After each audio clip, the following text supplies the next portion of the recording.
പ്രിയപ്പെട്ട സുഹൃത്തുക്കളെ, കേരളത്തിലെ വിദ്യാഭ്യാസ മേഖല അതിനെ നമുക്ക് പല വിഭാഗങ്ങളായി തിരിക്കാം. പൊതുവിദ്യാഭ്യാസ മേഖല, ഉന്നത വിദ്യാഭ്യാസ മേഖല. ആ ഉന്നത വിദ്യാഭ്യാസ മേഖലയിൽ തന്നെ പല വിഭാഗങ്ങളുണ്ട്, ഞാൻ അതിനകത്തേക്ക് പോകുന്നില്ല. അതോടൊപ്പം തന്നെ ഏറ്റവും നിർണായക പ്രാധാന്യമുള്ള ഒരു മേഖലയാണ് നിയമവിദ്യാഭ്യാസ മേഖല. സുഹൃത്തുക്കളെ, നിയമവിദ്യാഭ്യാസ മേഖലയ്ക്ക് ഒരർത്ഥത്തിൽ ഈ പൊതുവിദ്യാഭ്യാസ മേഖലയെക്കാളും അല്ലെങ്കിൽ ഉന്നത വിദ്യാഭ്യാസ മേഖലയെക്കാളും ഒക്കെ തന്നെ നിർണായക പ്രാധാന്യമുണ്ട് എന്ന് ഞാൻ പറയും. അതിൻ്റെ കാരണം, നിയമവിദ്യാഭ്യാസ മേഖലയിൽ നിന്ന് ബിരുദമെടുത്ത് ഇറങ്ങുന്നവർ നിയമബിരുദധാരികളാണ്. അവർ പിന്നീട് സന്നദ്ധെടുത്ത് കഴിയുമ്പോൾ അഭിഭാഷകരാവും. അപ്പോൾ നിയമവിദ്യാഭ്യാസ മേഖലയിൽ നിന്ന് ബിരുദമെടുത്ത് ഇറങ്ങുന്ന അഭിഭാഷകർക്ക് ഏത് കോടതിയിലും, ഇന്ത്യയിലെ ഏത് സംസ്ഥാനത്തെ ഏത് കോടതിയിലും പോയി വാദിക്കാം സന്നദ്ധെടുത്ത് കഴിഞ്ഞാൽ. അതാണ് നിയമബിരുദത്തിൻ്റെ ഒരു പ്രത്യേകത. ഒരു LLB മതി, LLM പോലും വേണ്ട. മുനിസിപ്പൽ കോടതി മുതൽ സുപ്രീം കോടതി വരെ വാദിക്കാം. എല്ലാ സംസ്ഥാനങ്ങളിലെ ഏത് കോടതികളിലും പോയി വാദിക്കാം. അതാണ് ആ മേഖലയുടെ ഒരു പ്രത്യേകത. രണ്ടാമത്തെ ഒരു പ്രത്യേകത എന്താ? ഈ നിയമബിരുദമെടുത്ത് ഇറങ്ങുന്നവർക്ക് ന്യായാധിപരാവാം. മുനിസിപ്പൽ കോടതി മുതൽ സുപ്രീം കോടതി വരെ ന്യായാധിപരാവാം. ഒരു LLB ഡിഗ്രി മാത്രം മതി. സുപ്രീം കോടതി ജഡ്ജാവാനും അടിസ്ഥാനപരമായ LLB ഡിഗ്രി മാത്രം മതി. അപ്പോൾ അതുകൊണ്ട് തന്നെ നിയമവിദ്യാഭ്യാസ മേഖല എന്ന് പറയുന്ന മേഖല അതിനിർണായക പ്രാധാന്യമുള്ള ഒരു മേഖലയായി നമ്മൾ പരിഗണിക്കേണ്ടി വരും. പക്ഷെ അങ്ങനെ ഏറ്റവും പ്രാധാന്യമുള്ള, ഏറ്റവും നിർണായക പ്രാധാന്യമുള്ള കേരളത്തിലെ നിയമവിദ്യാഭ്യാസ മേഖല, സുഹൃത്തുക്കളെ, നമ്മൾ ഞെട്ടിപ്പോകും. ഈ ലക്ഷ്മി നായർ എന്ന് പറഞ്ഞ വനിത ഉൾപ്പെടുന്ന ഒരു കുടുംബവും ആ കുടുംബത്തിൻ്റെ ചില മൂടുതാങ്ങികളും കേരളത്തിൻ്റെ നിയമവിദ്യാഭ്യാസ മേഖലയെ തങ്ങളുടെ ചവിട്ടടിയിൽ വെച്ചിരിക്കുകയാണ് പതിറ്റാണ്ടുകളായി എന്ന് കേൾക്കുമ്പോൾ നമുക്ക് ഞെട്ടാതിരിക്കാൻ പറ്റുമോ സുഹൃത്തുക്കളെ? ഞെട്ടാതിരിക്കാൻ പറ്റുമോ? എന്നാൽ അതാണ് വസ്തുത. ലക്ഷ്മി നായരുടെ അച്ഛൻ്റെ സഹോദരിയുടെ മകൻ NK ജയകുമാർ,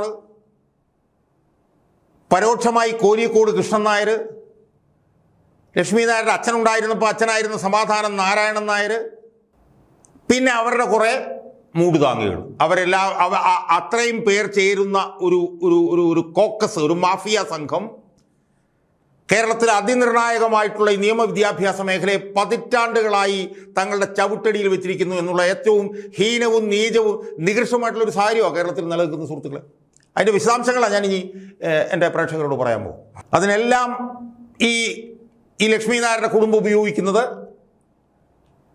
അവർ പതിറ്റാണ്ടുകളായി നടത്തിക്കൊണ്ടിരിക്കുന്ന പേരൂക്കടയിലുള്ള ഒരു ലോ അക്കാദമി, ലോ കോളേജ് എന്ന് പറയുന്ന ഒരു സ്ഥാപനമാണ്. ആ സ്ഥാപനത്തിനെ ഉപയോഗിച്ചുകൊണ്ടാണ് അവർ ഈ പണി ചെയ്തുകൊണ്ടിരിക്കുന്നത്.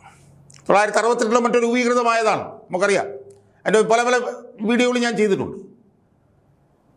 ആ സ്ഥാപനം ഈ കേരളത്തിലിരിക്കുന്ന വലതിൻ്റെയും ഇടതിൻ്റെയും ഒക്കെ സജീവ സഹകരണത്തോടുകൂടി ഇപ്പോൾ പടർന്ന് പന്തലിച്ചതിൻ്റെ 10,200 വിദ്യാർത്ഥികൾ പഠിക്കുന്ന വലിയൊരു സ്ഥാപനമായി അത് മാറിയിരിക്കുകയാണ്.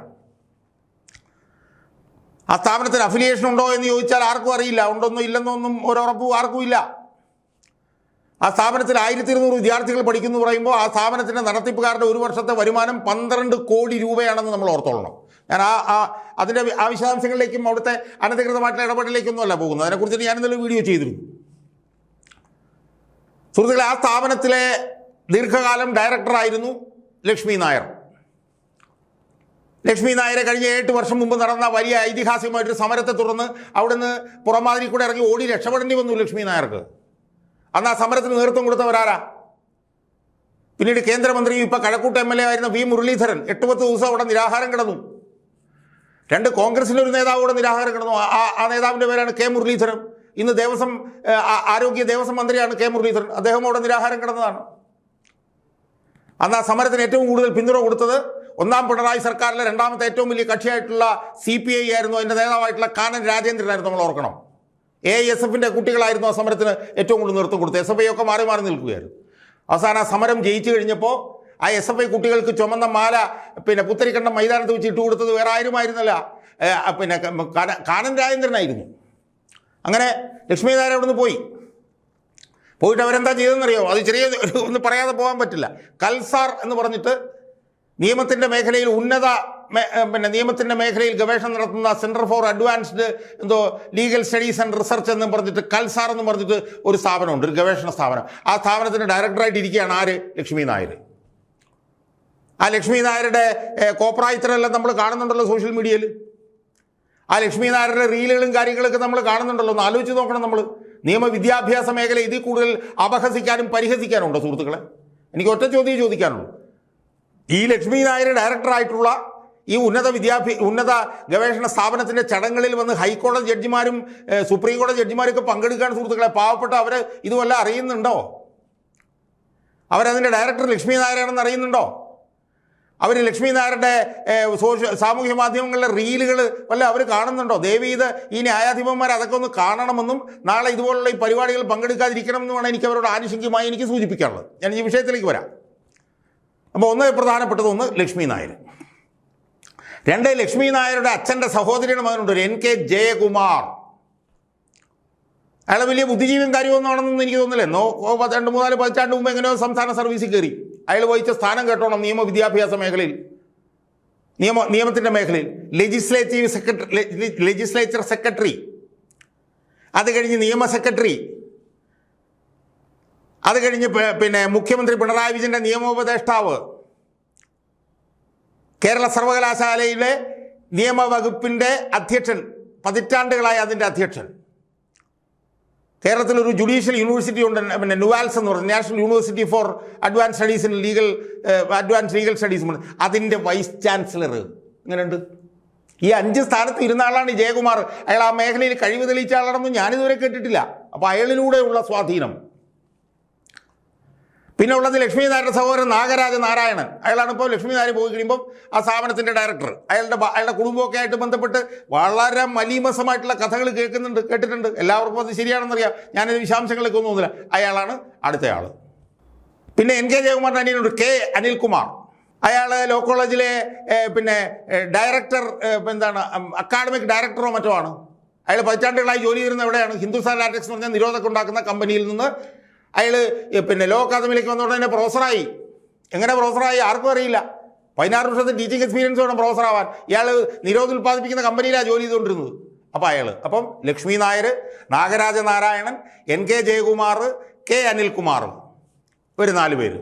പിന്നെ അവരെന്ത് പറഞ്ഞാലും ചെയ്യുന്ന, അവർ നിൽക്കാൻ പറഞ്ഞാൽ ഇരിക്കുകയും ഇരിക്കാൻ പറഞ്ഞാൽ കിടക്കുകയും ചെയ്യുന്ന ഒരു ഡോക്ടർ KC സണ്ണി. അയാൾ നിയമവിദ്യാഭ്യാസത്തിൻ്റെ മേഖലയിൽ ഈ പറഞ്ഞ പോലെ അയാളുടെ നിലവാരം എന്താണെന്നൊന്നും ഞാൻ പറയുന്നില്ല. അതിനെക്കുറിച്ച് കൂടുതൽ ഞാൻ പോകുന്നില്ല.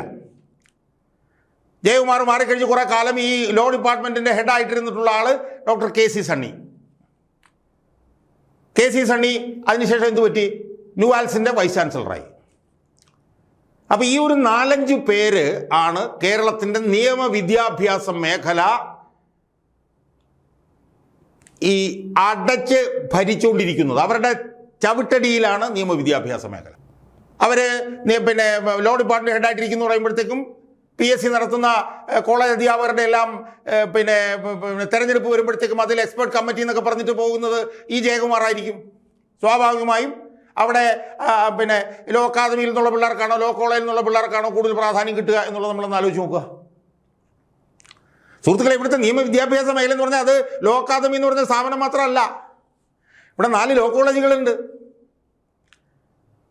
ഒട്ടനവധി 10-40 സ്വകാര്യ ലോ കോളേജുകളൊക്കെ ഉണ്ട്. ഇതെല്ലാം കൂടെ ചേരുന്നതാണ് കേരളത്തിലെ നിയമവിദ്യാഭ്യാസ മേഖല. പക്ഷേ ആ നിയമവിദ്യാഭ്യാസ മേഖലയെ അടക്കി ഭരിക്കുന്നത് ലോ അക്കാദമിയും അലോ അക്കാദമിയുടെ കയ്യാളുകളായിട്ടുള്ള ഒരു 4-5 ആളുകളാണ്. അവർക്ക് എന്തെങ്കിലും നിലവാരമുണ്ടോ? നമുക്കറിയാമോ? എന്തെങ്കിലും ഉണ്ടോ? ഈ ലക്ഷ്മി നായരുണ്ടോ? NK ജയകുമാറിന് എന്തെങ്കിലും നിലവാരമുണ്ടോ? ഈ K അനിൽകുമാറിന് എന്തെങ്കിലും നിലവാരമുണ്ടോ? KC സണ്ണിക്ക് എന്തെങ്കിലും? പക്ഷേ ഇവരാണ് ഇതെല്ലാം അടക്കി ഭരിക്കുന്നത്. ലോ ഡിപ്പാർട്ട്മെൻറ്റ്, കേരള യൂണിവേഴ്സിറ്റിയിലെ ലോ ഡിപ്പാർട്ട്മെൻറ്റ് പതിറ്റാണ്ടുകളായിട്ട് ഇവരാണ് അടക്കി ഭരിക്കുന്നത്. ഇപ്പം ഞാൻ ഏറ്റവും അവസാനമായിട്ട് കേൾക്കുന്നത് അവിടെ ലോ അക്കാദമിയിലെ ലോ ഡിപ്പാർട്ട്മെൻറ്റ് സിന്ധു തുളസീധരൻ എന്ന് പറഞ്ഞൊരു സ്ത്രീ ഇരിപ്പുണ്ട്. അവരുടെ മകനും ലോ അക്കാദമിയിൽ നിന്നാണ് പാസ്സായത് എന്നാണ് ഞാൻ മനസ്സിലാക്കുന്നത്. അവരുടെ മകനും അവിടെ നിന്നാണ് പാസ്സായിട്ടുള്ളത്. അപ്പോൾ എൻ കെ ജയകുമാർ ഇപ്പം നടത്തിക്കൊണ്ടിരിക്കുന്ന ശ്രമം എന്ന് പറയുന്നത് കേരളത്തിലെ 4 സർക്കാർ ലോ കോളേജുകളിലും എൻ കെ ജയകുമാറിന് താല്പര്യമുള്ളവരെ പ്രിൻസിപ്പളാക്കി വെക്കാൻ വേണ്ടിയിട്ടുള്ള ശ്രമം നടത്തിക്കൊണ്ടിരിക്കുകയാണ് എൻ കെ ജയകുമാർ. സ്വാഭാവികമായി അവിടെ വന്നു കഴിഞ്ഞാൽ ആർക്കായിരിക്കും സ്വാധീനം? ലോ അക്കാദമിക്കായിരിക്കും സ്വാധീനം. നമ്മൾ ആലോചിച്ച് നോക്കും, വർഷത്തിൽ 1 തവണയെങ്കിലും 2 തവണയെങ്കിലും ഒരുപാട് ന്യായാധിപന്മാർ കേരളത്തിൽ പല പരിപാടികൾക്കായിട്ട് വരും. ആ വരുന്ന പരിപാടികൾ മുഴുവൻ എവിടെയാണ് സംഘടിപ്പിക്കപ്പെടുന്നറിയോ? ലോ അക്കാദമിയിലാണ് സുഹൃത്തുക്കളെ. അതൊന്നും ലോ കോളേജിൽ സംഘടിപ്പിക്കപ്പെടുന്നില്ല. 4 ലോ കോളേജുകളുണ്ട്. അവിടെ 100 കണക്കിന് അധ്യാപകരുണ്ട്. അവിടെ കഴിവുള്ള അധ്യാപകരുണ്ട്. അവിടെ ഒന്നും ഇത് സംഘടിപ്പിക്കുന്നില്ല. ഇപ്പോൾ കഴിഞ്ഞ 2-3 മാസങ്ങൾക്കുള്ളിൽ 6-7 സുപ്രീം കോടതി ജഡ്ജിമാരും 4-5 ഹൈക്കോടതി ജഡ്ജിമാരും വന്നു. എല്ലാവരും വന്ന എവിടെയാണ്? ലോ അക്കാദമി എന്ന് പറയുന്ന ഈ സ്ഥാപനത്തിലാണ്. ഈ സ്ഥാപനത്തിനെതിരെ ആരും മുരടനക്കില്ല. അതിൻ്റെ കാരണം എന്താ? അതിൻ്റെ കാരണം ഞാൻ പറഞ്ഞുതരാം. അതിൻ്റെ ഏറ്റവും പ്രധാനപ്പെട്ട കാരണമുണ്ട്. എൻ്റെ ലിസ്റ്റുണ്ട്. ആ ലിസ്റ്റ് ഞാനൊന്ന് വായിക്കാം. അതായത് ലോ കോളേജിൽ നിന്ന് LLB എടുത്തിട്ടുള്ള നേതാക്കന്മാർ: John Brittas, VK Prashanth, M Swaraj, CS Sujatha, KN Balagopalan, Roshi Augustine, A Rahim, A Rasheed, AM Arif, Antony Raju, Bino Viswam, B Divakaran, DK Murali, K Prakash Babu, G Stephen, Saji Cherian, IB Satheesh, MB Rajesh മുതൽ അങ്ങനെ പോകുന്നു LDFൻ്റെ. ഇനി UDFൻ്റെതോ? ബിന്ദു കൃഷ്ണ, KC വേണുഗോപാലൻ, സാക്ഷാൽ VD സതീശൻ LLM എടുത്തത് അവിടെ നിന്നാണ്. Adoor Prakash UDF convener, Anto Antony, Anoop Jacob, ES Bijimol, C Mammootty, Dean Kuriakose, Elizabeth ആന്റണിയുടെ ഭാര്യ, Hibi Eden, Jyothikumar Chamakkala, MA Vahid, M Vincent, M Sabarinath, Shanimol Usman, Hassan, ഇവരെല്ലാവരും അവിടെ നിന്നാണ് എടുത്തത് ഡിഗ്രി. സുഹൃത്തുക്കളെ, ഞാൻ ഒറ്റ ചോദ്യം ചോദിക്കുന്നത്, ഈ രാഷ്ട്രീയ നേതാക്കന്മാർക്ക് എങ്ങനെയാണ് അവിടുന്ന് ഡിഗ്രി എടുക്കാൻ പറ്റുന്നത്? ഈവനിങ് ബാച്ചിൽ എടുത്തു എന്നാണ്. ഈവനിങ് ബാച്ച് തന്നെ നിർത്തിയിട്ട് കുറേ കാലമായി, ഇപ്പോൾ അനധികൃതമായി ഇപ്പോഴും ഈവനിങ് ബാച്ച് നടത്തുന്നത്. ഈവനിങ് ബാച്ചിൽ പങ്കെടുത്തു എന്ന് അവർ ജോയിൻ ചെയ്തു എന്ന് തന്നെ ഇരിക്കട്ടെ. ഒരു സെമസ്റ്ററിൽ 75% അറ്റൻഡൻസ് വേണം സുഹൃത്തുക്കളെ. ഈ VD സതീശനും ഈ ജോൺ ബ്രിട്ടാസിനും ഇവരെല്ലാം ഫുൾ ടൈം രാഷ്ട്രീയ പ്രവർത്തകരല്ല. അവർക്ക് എങ്ങനെ 75% അറ്റൻഡൻസ് കിട്ടുക? അപ്പോൾ ഇതെല്ലാം കൃത്രിമമാണ് എന്ന് നമ്മൾ മനസ്സിലാക്കണം. ഇങ്ങനെ കൃത്രിമത്വത്തിലൂടെ ഇടതിനും ഇടതിനും ഈ LLB ഡിഗ്രി എടുത്തു കൊടുക്കുന്നതുകൊണ്ട് ഇവർ കാണിക്കുന്ന ഒരു വൃത്തികേടുകൾക്കെതിരെ ഇടതുകാരും വലതുകാരും മിണ്ടൂല്ല സുഹൃത്തുക്കളെ. ഇനി അവിടുന്ന് മാന്യമായി പാസ്സായി പോകുന്നുണ്ട് ന്യായാധിപന്മാർ. അവർ ഹൈക്കോടതിയിലും സുപ്രീം കോടതിയിലും വരെ എത്തുന്നുണ്ട്. അവരൊന്നും അനധികൃതമായിട്ടല്ല ഇതുപോലെ പാസ്സായി പോകുന്നത്. അവരവിടെ ഒന്ന് അന്തസ്സായി പാസ്സായി നല്ല മാർക്ക് മേടിച്ച് പോകുന്നവരാണ്. പക്ഷേ അവരെയും എടുത്ത് ദുരുപയോഗം ചെയ്യുകയാണ്. അവരെ ഇടയ്ക്കിടയ്ക്ക് കോളേജുകളിലേക്ക് വിളിച്ചുകൊണ്ട് വരും. എന്നിട്ട് അതിന് വലിയ പ്രചരണം കൊടുക്കും. അതിലൂടെ പറയുന്നത് എന്താണ്? ഞങ്ങളിതൊക്കെ കൃത്രിമം ചെയ്യും, ഇതിനെതിരെ നിങ്ങൾ പോയാൽ ഞങ്ങൾ അവിടുന്ന് പാസ്സായി പോയവരാണ് ജഡ്ജിമാർ എന്നുള്ള സൂചന കൊടുക്കാൻ വേണ്ടിയിട്ടാണ് ഈ ജഡ്ജിമാർ ഉപയോഗിക്കുന്ന. പാവപ്പെട്ട ജഡ്ജിമാർ ഇത് അറിയുന്നുണ്ടോ? അപ്പോൾ അതുകൊണ്ട് ഈ നിയമവിദ്യാഭ്യാസ മേഖല ഇങ്ങനെ ചവിട്ടടിയിൽ വെക്കുന്നു. ആ ചവിട്ടടിയിൽ വെച്ചിട്ട് പുറത്ത് വരാതിരിക്കുന്നത് ഈ ഇടതിനും വലതിനും ഒക്കെ തന്നെ ഇതുപോലെ ഡിഗ്രികൾ ഉണ്ടാക്കി കൊടുക്കുന്നുകൊണ്ടാണ് എന്ന് നമ്മൾ മനസ്സിലാക്കിക്കൊള്ളുക. അപ്പോൾ ഏറ്റവും ദയനീയമായിട്ടുള്ളൊരവസ്ഥയാണ് കേരളത്തിൽ നിലനിൽക്കുന്നത്. എന്തായാലും അത് അധികകാലം അങ്ങനെ തുടരുമെന്ന് ഞാൻ പ്രതീക്ഷിക്കുന്നില്ല. തുടരാൻ ഒരു പൊതുപ്രവർത്തകൻ എന്നുള്ള നിലയിൽ ഞാൻ അനുവദിക്കില്ല എന്ന് ഞാൻ പറയുകയാണ്. ഞാൻ ആരുമല്ല. പക്ഷേ എൻ്റെ സമര പോരാട്ടങ്ങളിൽ ഏറ്റവും പ്രധാനപ്പെട്ട ഒരു ഭാഗം എന്ന് പറയുന്നത് ഇവർ നടത്തിയിട്ടുള്ള അനധികൃത ഭൂമി കൈയേറ്റം പുറത്തു കൊണ്ടുവരിക, ഈ കോളേജിൻ്റെ കൃത്രിമം പുറത്തു കൊണ്ടുവരിക എന്നുള്ളതാണ് എൻ്റെ ലക്ഷ്യം. അതിനു വേണ്ടിയിട്ടാണ് ഇനി എൻ്റെ സമരത്തിൽ ഒരു പങ്ക് അതിനു വേണ്ടിയിട്ടായിരിക്കും ഞാൻ മാറ്റിവെക്കുക. അതിന് ഞാൻ എല്ലാവരെയും റെപ്രസെൻ്റ് ചെയ്യാൻ പോവുകയാണ്. ഞാൻ ചീഫ് ജസ്റ്റിസിന് കത്തെഴുതാൻ ഉദ്ദേശിക്കുന്നു, ഗവർണർക്ക് കത്ത് കൊടുക്കാൻ ഉദ്ദേശിക്കുന്നു, വൈസ് ചാൻസലർക്ക് കത്ത് കൊടുക്കാൻ ഉദ്ദേശിക്കുന്നു, ഞാൻ ഉന്നത വിദ്യാഭ്യാസ മന്ത്രിക്കും കത്ത് കൊടുക്കാൻ ഉദ്ദേശിക്കുന്നു. ഇത് അനുവദിക്കാൻ പറ്റില്ല. കേരളത്തിലെ നിയമവിദ്യാഭ്യാസ മേഖല കേരളത്തിലെ സർക്കാരിൻ്റെ കീഴിലായിരിക്കണം. കേരളത്തിലെ സർക്കാർ കോളേജുകളുടെ കീഴിലായിരിക്കണം. അതൊരു കുടുംബത്തിന് തീരെഴുതി കൊടുക്കാൻ ഒരു കാരണവശാലും അനുവദിക്കാൻ പറ്റില്ല എന്നാണ് എനിക്ക് ബന്ധപ്പെട്ട എല്ലാവരോടും എനിക്ക് അർത്ഥശങ്കയ്ക്കിടയില്ലാത്ത വിധം സൂചിപ്പിക്കാനുള്ളത്.